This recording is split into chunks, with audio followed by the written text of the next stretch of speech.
On l'a chanté ce matin.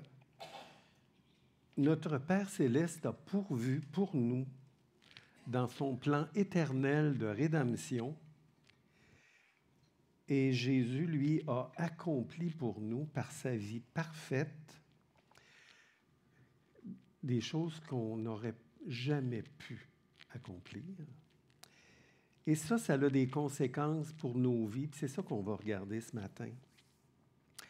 Le sujet sur lequel on va réfléchir, c'est un sujet qu'on aborde peu souvent.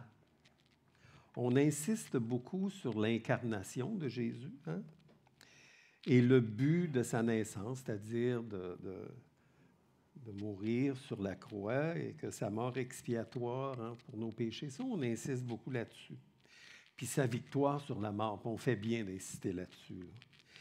Mais il faut savoir qu'il était requis que Jésus mène une vie parfaite pour être qualifié pour payer pour nos péchés. C'est pas juste qu'il naisse puis qu'il meure, il fallait qu'il mène une vie parfaite.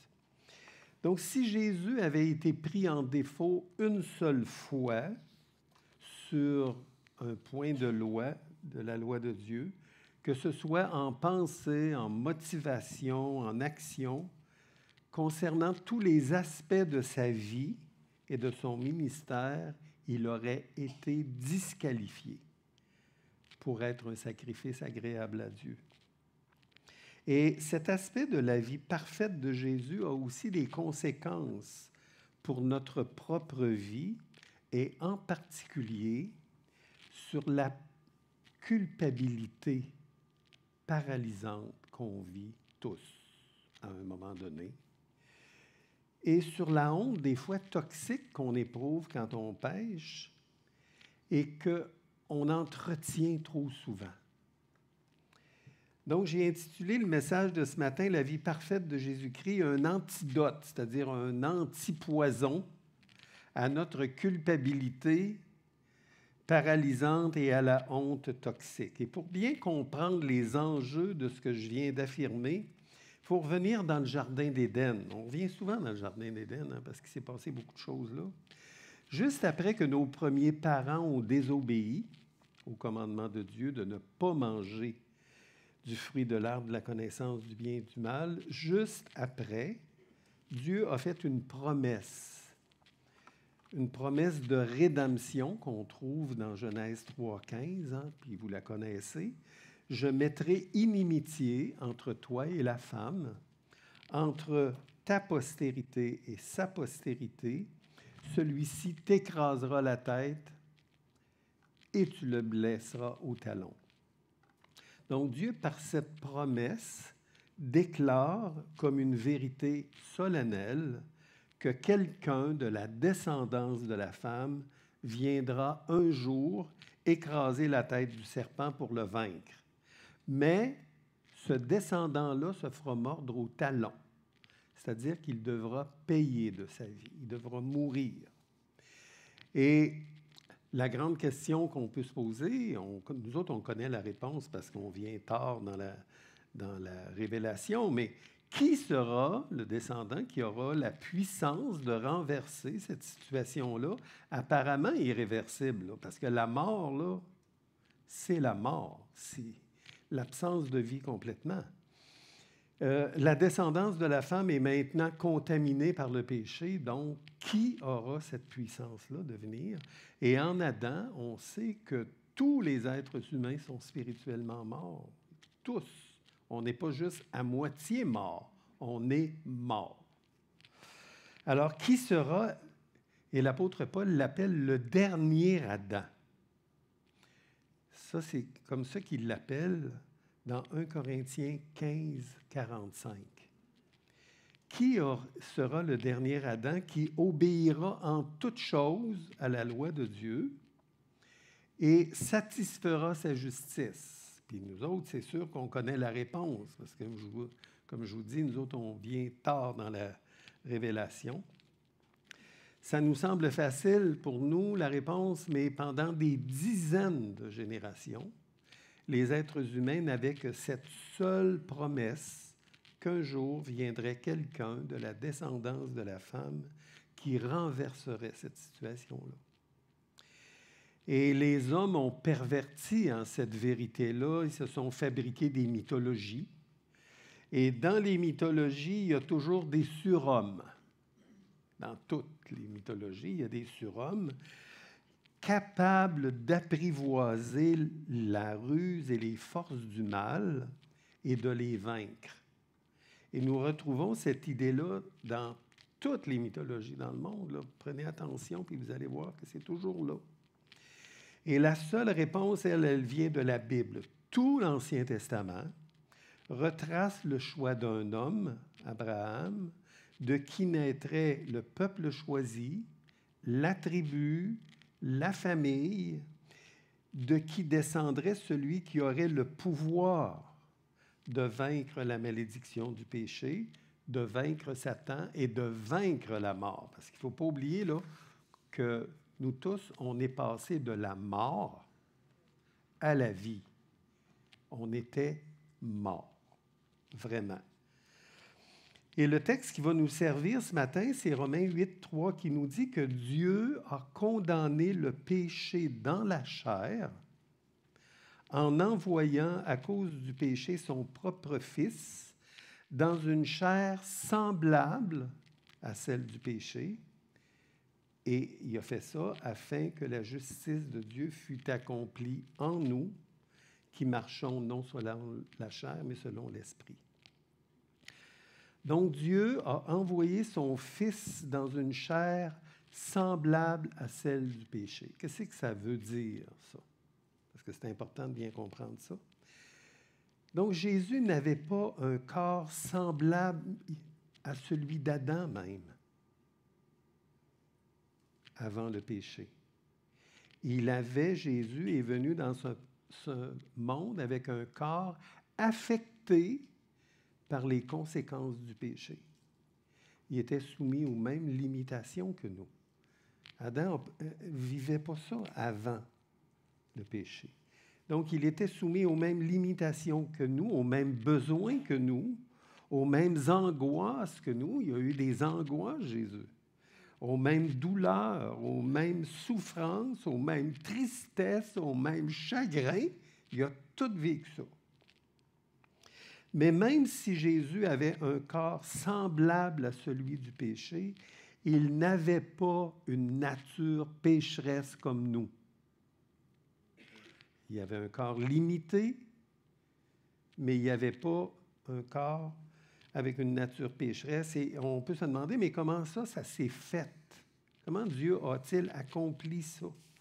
Et la réponse est que Jésus n'a pas été conçu de la même manière que nous.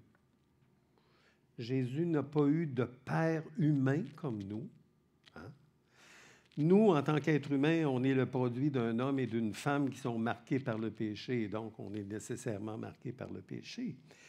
Et si nous pouvions faire remonter nos généalogies là, jusqu'à Adam et Ève, on est là, on est marqués, nous autres, par le péché. Mais la conception de Jésus, ça s'est fait d'une façon surnaturelle. Et Marie, quand elle a demandé à l'ange comment cela se fera-t-il, l'ange lui a répondu, « Le Saint-Esprit viendra sur toi et la puissance du Très-Haut te couvrira de son ombre. C'est pourquoi le Saint-Enfant qui naîtra de toi sera appelé Fils de Dieu. » Donc, la naissance surnaturelle de Jésus a été comme une interruption dans sa généalogie. Par Marie, il est un descendant de David, mais par sa conception par le Saint-Esprit, il était le Fils de Dieu avec un corps affecté par les conséquences du péché, mais sans la nature du péché. Donc Jésus n'a pas hérité comme nous de la culpabilité du péché. Et quand on fête Noël, c'est ça qu'on fête. Donc, c'est que signifie la parole de l'ange, hein, qui a dit « Le saint enfant qui naîtra de toi sera appelé saint, fils de Dieu ». Saint, là, c'est mis à part. L'enfant qui naîtra de toi sera le seul dans sa catégorie. Il est le second Adam. C'est important de bien comprendre ça. Donc, il sera consacré et pur de toute souillure. Donc, Jésus devait être pleinement humain, mais non marqué par le péché, puisque c'est lui qui devait écraser la tête du serpent. S'il avait été marqué, s'il y avait eu une nature humaine pécheresse, il n'aurait pas pu faire ça. Donc, Dieu a résolu le dilemme en faisant en sorte que Marie, une femme pécheresse, elle l'a reconnu d'ailleurs elle-même qu'elle avait besoin d'un sauveur, porte un enfant conçu entièrement par Dieu lui-même. Il ne s'est même pas servi d'un ovule de Marie, là. Il a été placé là, dans le sein de cette femme. Donc, Marie a été le réceptacle, comme la mère porteuse d'un enfant seul dans toute l'histoire de l'humanité qui est né sans la nature du péché, mais avec un corps affecté par les conséquences du péché. Jésus était soumis, là, puis je le répète, c'est important de bien comprendre ça, il a eu les mêmes limitations que nous, les mêmes besoins que nous. Il avait faim, il avait soif, il était fatigué. Il a vécu des angoisses, des douleurs, il a tout vécu ça, comme nous. D'ailleurs, c'est ce que signifie le texte de Hébreux 4,15 qui dit « Nous n'avons pas un souverain sacrificateur qui ne puisse compatir à nos faiblesses. » Il y avait les mêmes que nous. Au contraire, il a été tenté comme nous en toutes choses, sans commettre de péché. Donc, le texte ne dit pas que Jésus compatit à nos péchés. Il dit qu'il compatit à nos faiblesses. Et il est compatissant parce qu'il sait que nos faiblesses, souvent, nous amènent à pécher. C'est ça qu'il faut bien comprendre. Donc, Christ a eu les mêmes limitations, les mêmes faiblesses que nous, mais il n'a jamais péché, lui. Puis souvent, on entend l'objection, hein, oui, mais Jésus, lui, il était Dieu. C'est pas du tout une bonne raison.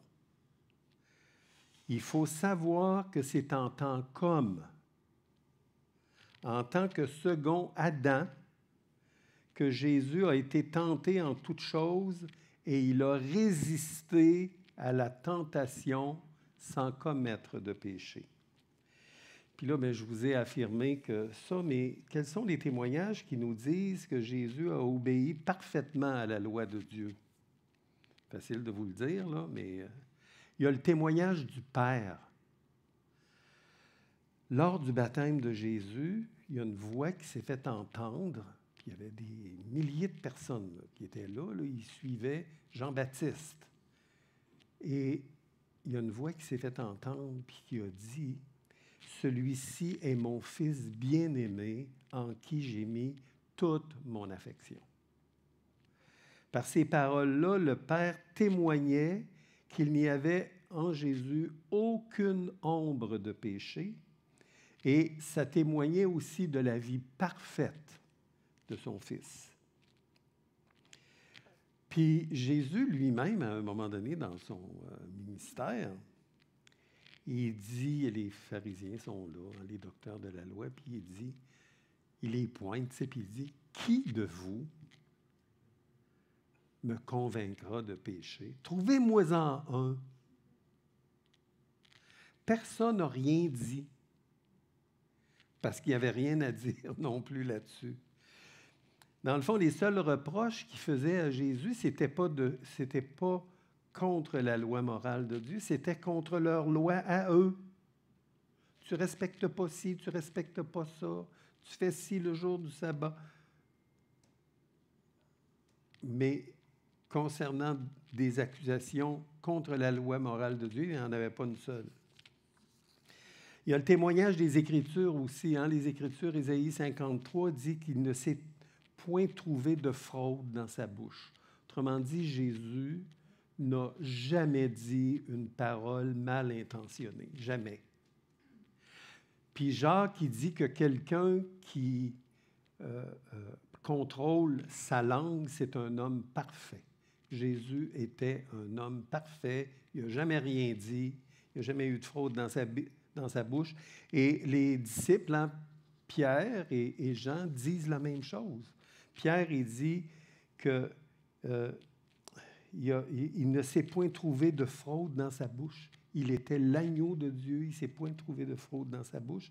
Jean va dire qu'il était l'incarnation de la vérité. Et tous les deux témoignent avoir vu et entendu la voix du Père qui disait « Celui-ci est mon Fils bien-aimé » sur la montagne de la Transfiguration. Puis que les amis de Jésus aient dit des bons témoignages de lui, ça va. On ne peut pas s'attendre à d'autres choses. Mais ses ennemis, celui qui l'a trahi, Judas, a dit « J'ai péché en livrant le sang innocent ».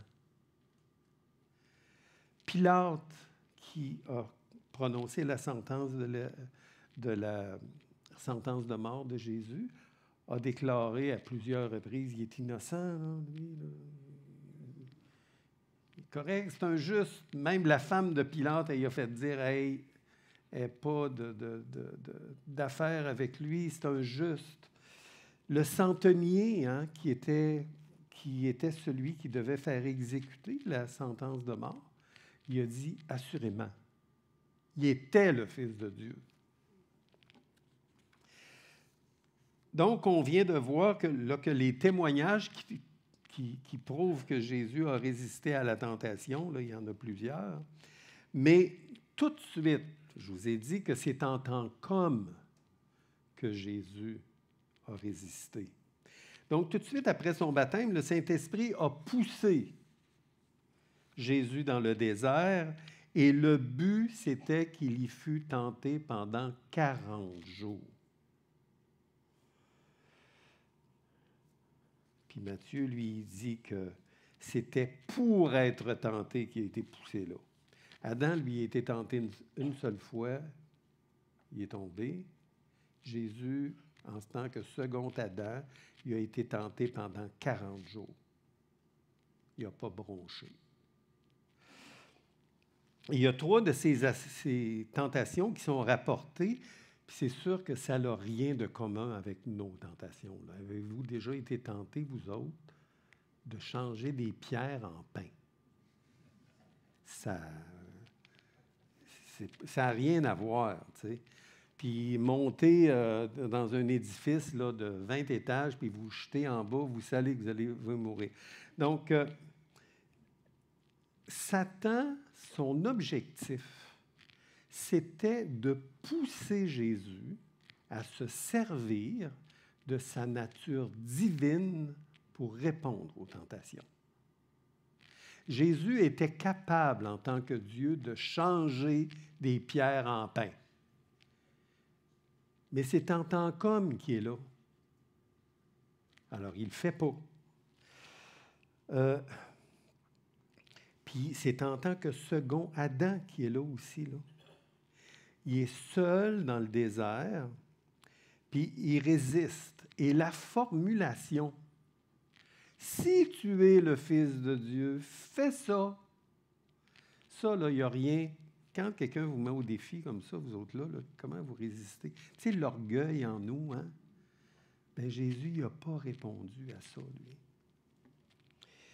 Et c'est ça, il a résisté, et ça pendant 40 jours. Même au jardin de Gethsémani, hein, à son procès, il aurait pu répondre à Pilate, il aurait pu... Non, il n'a pas répondu.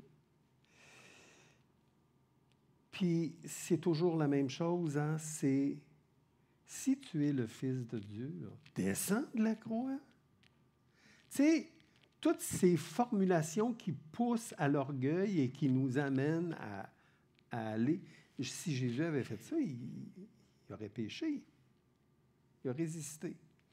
Donc, le texte de Hébreux 12:2, nous montre aussi ce à quoi Jésus a résisté. Et souvent, on se sert de la première partie du texte. Et la première partie nous dit d'avoir les regards fixés sur Jésus. Puis ça, on est tous d'accord avec ça, tu sais. Puis même des fois, on le dit en dehors de son contexte. Ayant les regards fixés sur Jésus, le chef et le consommateur de la foi, qui, en vue de la joie qui lui était réservée, lui, son regard était là-dessus, a souffert la croix, méprisé l'ignominie, et il s'est assis à la droite de Dieu. Considérez en effet celui qui a supporté contre sa personne une telle opposition de la part des pécheurs, afin que vous ne vous lassiez point l'âme découragée. Le texte, là, il est dit pour ça. On doit avoir les regards fixés sur Jésus, considérer ce qu'il a fait pour que nous autres, on ne soit pas découragés.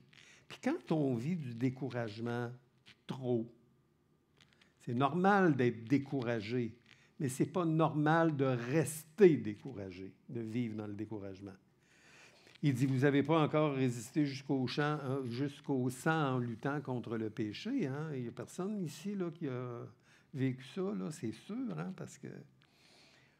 Donc, Jésus a résisté à la tentation. Il a souffert la croix, méprisé d'être mis au nombre des malfaiteurs. C'est Dieu lui-même là, qui est là, qui est mis au nombre des malfaiteurs. Supporter les injustices, les injures de la part des pécheurs, des créatures méprisables, dans le fond, sans rien dire. Et que c'est difficile, ça, hein? Sans rien dire. Moi, je fais l'expérience de ça à tous les jours. Et il a résisté jusqu'au sang en luttant contre la tentation.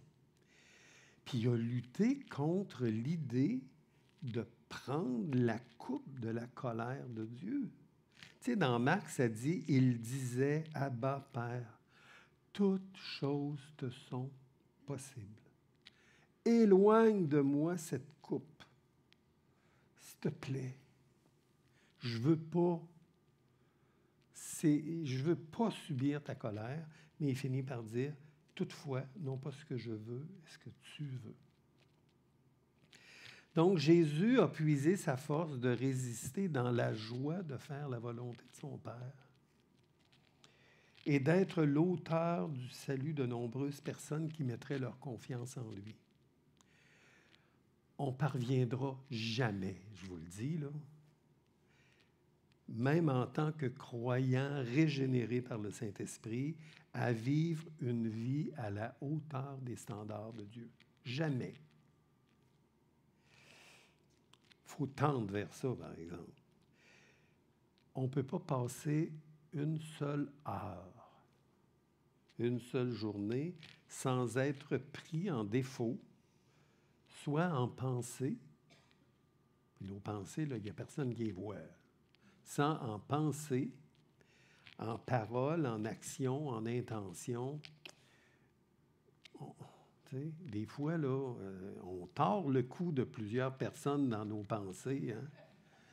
Ça ne se voit pas, mais c'est là quand même. T'sais. Mais Dieu, lui, il a conçu, et ça, c'est bien important. Nous autres, on ne peut pas passer une journée sans une journée, une heure. Mais Dieu, il a conçu un plan éternel. La vie parfaite de Jésus-Christ devait être mise sur le compte personnel. Nous autres, on ne peut pas. Lui, il l'a fait. Il l'a mis sur notre compte personnel de tous ceux qui mettraient leur confiance en lui, dans son Fils. Et voici ce que dit la lettre aux Hébreux par rapport à ça. La lettre aux Hébreux, il y a tellement de bonnes choses là-dedans. Combien plus le sang de Christ, qui, par un esprit éternel, s'est offert lui-même sans tache à Dieu, purifiera-t-il votre conscience des œuvres mortes afin que vous serviez le Dieu vivant? On a ici un passage là, qui implique la Trinité de Dieu. Le Père, le Fils et le Saint-Esprit. Et écoutez, c'est court, ça, là, mais c'est plein de richesses. Il explique en peu de mots que le Fils a été mis à part par l'Esprit éternel. Donc, Christ dans l'éternité. Puis des fois, on entend à un moment dans l'éternité. Non, non. Dans l'éternité. C'était là de toute éternité. Donc, Christ, dans l'éternité, de toute éternité, parce que Dieu est éternel, donc ça ne peut pas être à un moment donné. Non, le temps, ça, c'est nous autres qui vivons dedans, mais pas Dieu. Il s'est offert lui-même à Dieu le Père comme une victime sans tache, qui satisferait parfaitement la justice de Dieu pour purifier notre conscience des œuvres mortes. Puis là, bien ici, c'est que ça veut dire, ça. Purifier notre conscience des œuvres mortes. Il y en a des œuvres mortes, il faut croire, parce que... Donc, et il y a un seul moyen qui a été prévu pour ça. Le sang purificateur de Christ. Son sang a une valeur inestimable aux yeux de Dieu, et rien, puis rien de ce qui est terrestre et rien de ce qui est de notre nature ne peut satisfaire Dieu. Et rien ne peut purifier notre conscience quand nous péchons, sauf le sang de Jésus-Christ. C'est le seul moyen. Tout ce que nous faisons pour faire taire notre conscience. Puis, tu sais, on justifie, puis, et qu'on est malade.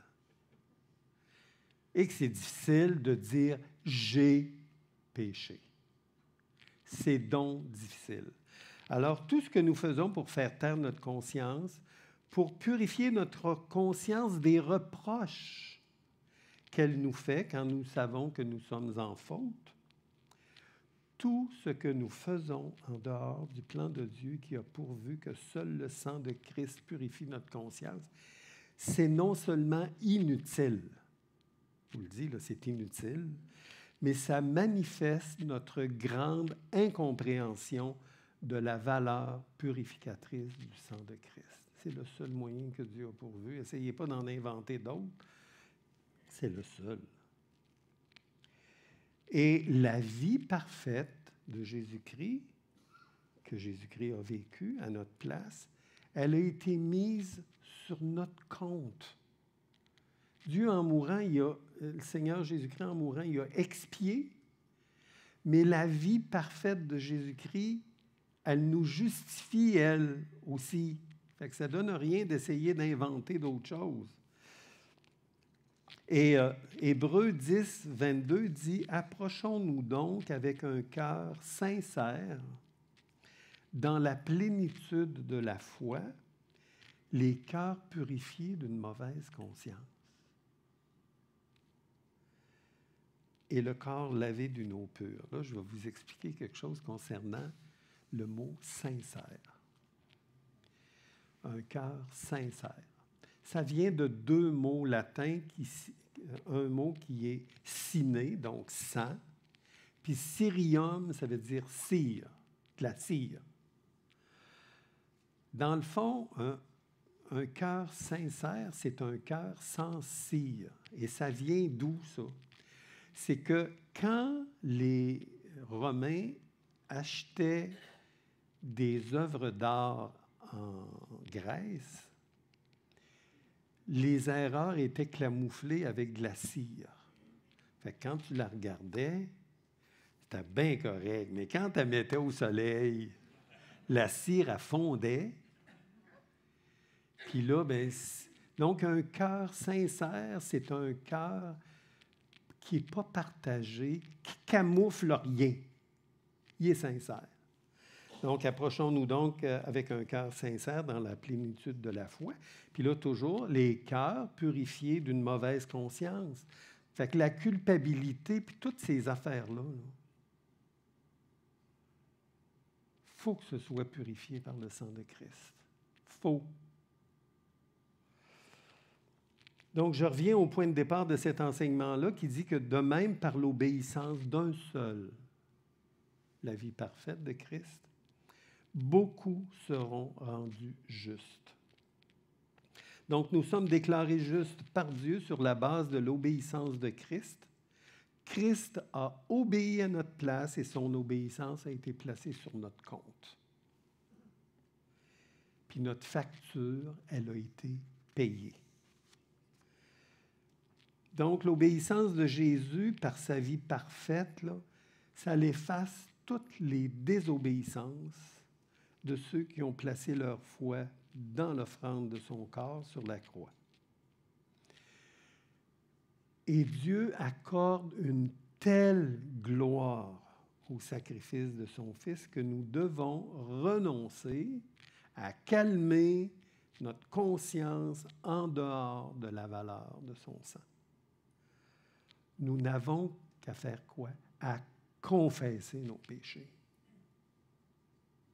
Il n'y a rien en dehors de ça.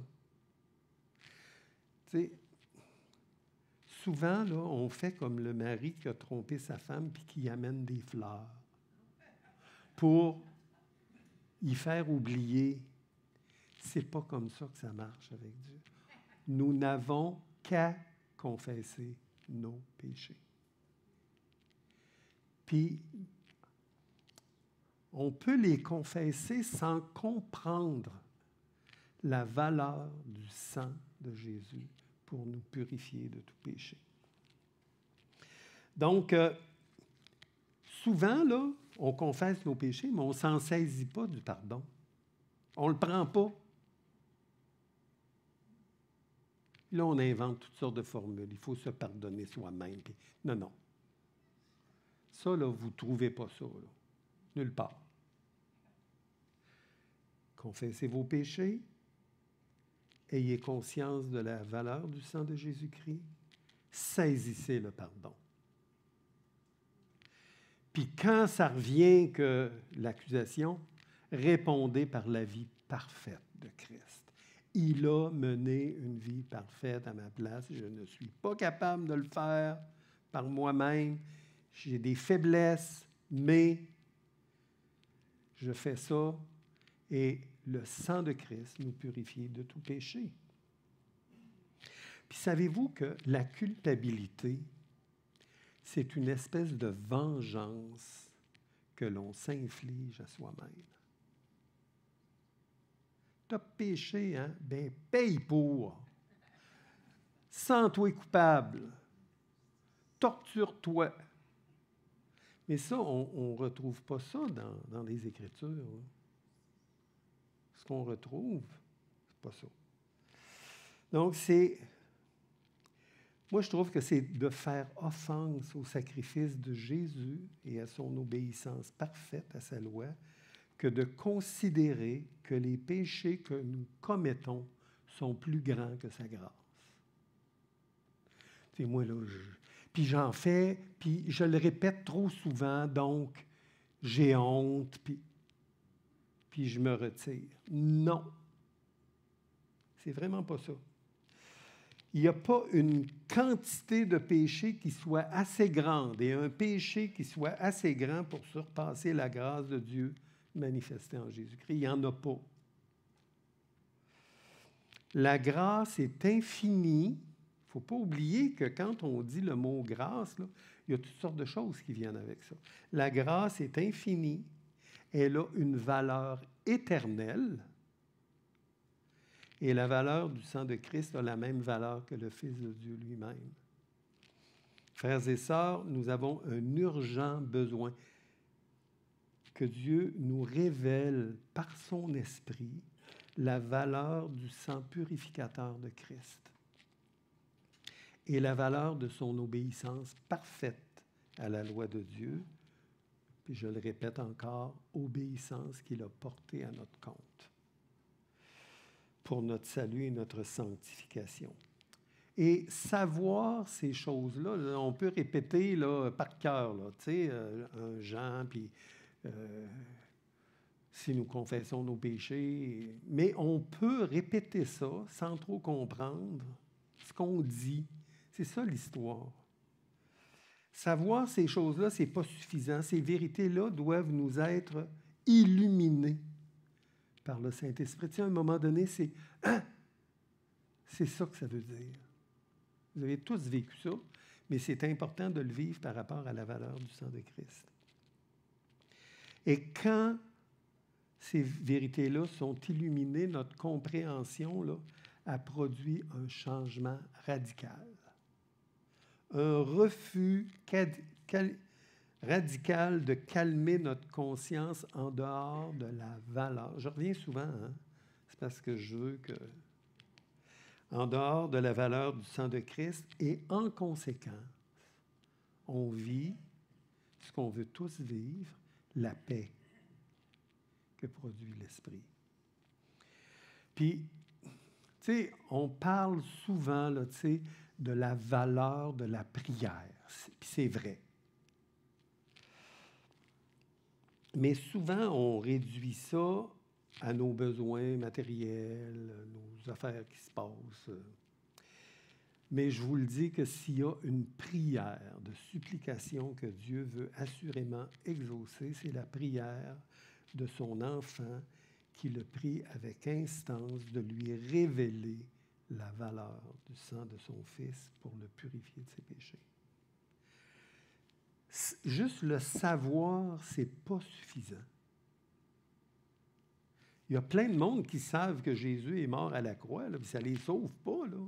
Ils font juste le savoir.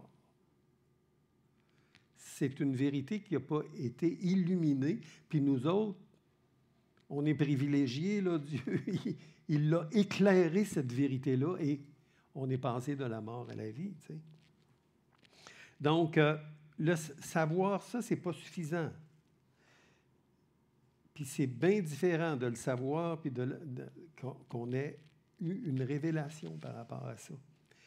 Alors, si le Saint-Esprit nous révèle la valeur infinie de l'obéissance de Christ à la loi, on va cesser de calmer notre conscience en faisant des choses pour Dieu et en entretenant la culpabilité qui est une sorte de punition, je vous l'ai dit tantôt, hein, que l'on s'inflige à soi-même. Je connais une personne, pendant 25 ans, elle a fait quelque chose, puis elle n'était pas capable de se le pardonner. Puis elle n'était pas capable de se le pardonner, puis il ne fallait pas que ce soit elle qui se le pardonne non plus, là. Il fallait que ce soit Dieu qui lui pardonne, puis qu'elle saisisse le pardon. Donc, pendant 25 ans, elle s'est culpabilisée, puis à un moment donné, elle a vraiment reconnu qu'effectivement, c'était comme une vengeance qu'elle s'infligeait à elle-même pour avoir fait quelque chose qu'elle savait que Dieu ne voulait pas. Puis ça, là, c'est vraiment important de saisir ça. C'est sûr que quand on pêche, il y a une certaine honte qu'on a. Là, hein? Je vous ramène dans le jardin d'Éden, là, quand ils ont péché, qu'est-ce qui s'est passé? Ils ont eu honte, puis ils se sont cachés. Puis nous autres aussi, des fois, on se cache. Mais il y a une bonne culpabilité, là. Je ne suis pas en train de dire que... Puis il y a une bonne honte, mais qui est produite par le Saint-Esprit. Puis en même temps que le Saint-Esprit nous amène à reconnaître qu'on est coupable, en même temps, il nous pousse à la repentance. Il nous pousse à la confession. Et ça là, on peut vraiment reconnaître que c'est Dieu qui agit. Mais quand c'est notre nature, puis qu'on se garde dans l'accusation, puis qu'on n'arrête pas. Ça, là, c'est vraiment, ça vient vraiment de nous.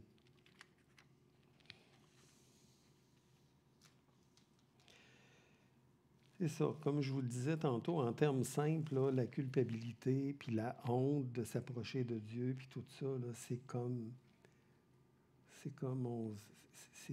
inconscient, mais c'est comme, t'as péché, hein, ben paye pour. Et ça, là, c'est malsain.